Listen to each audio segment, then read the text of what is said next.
పెసరట్టులోకి చట్నీ చేస్తున్నామండి. 2 చిప్పల పచ్చి కొబ్బరి, 10 పచ్చిమిరపకాయలు, 1 కట్ట కొత్తిమీర, 1.5 స్పూన్ కల్లుప్పు, 1.5 కప్పు పుట్నాల పప్పు.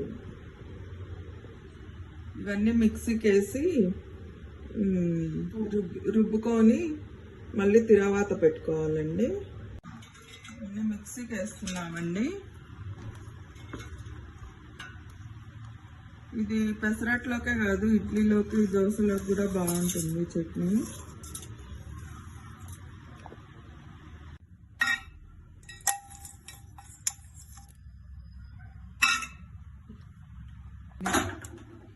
దీంట్లో ముందే వాటర్ పోస్తే చట్నీ ఒదుగు ఎక్కువ వస్తుందండి, టేస్ట్ కూడా బాగుంటుంది.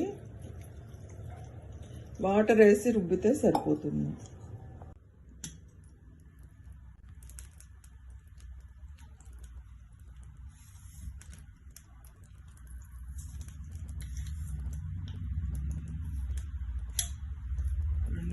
ఆవాలు, జీలకర్ర,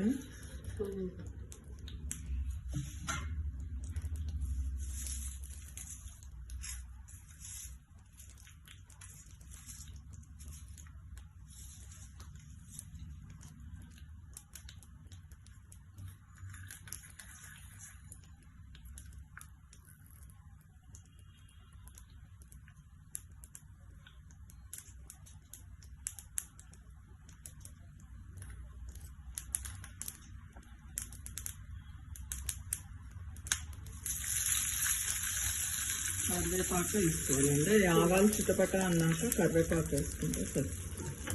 ఉంటే ఎండుమిరపకాయలు కూడా వేసుకుంటే బాగుంటుంది.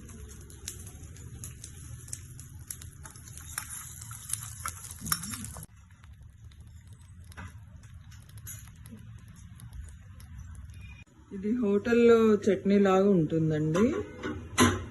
ఇది ఒక 5-6 మందికి సరిపోతుంది.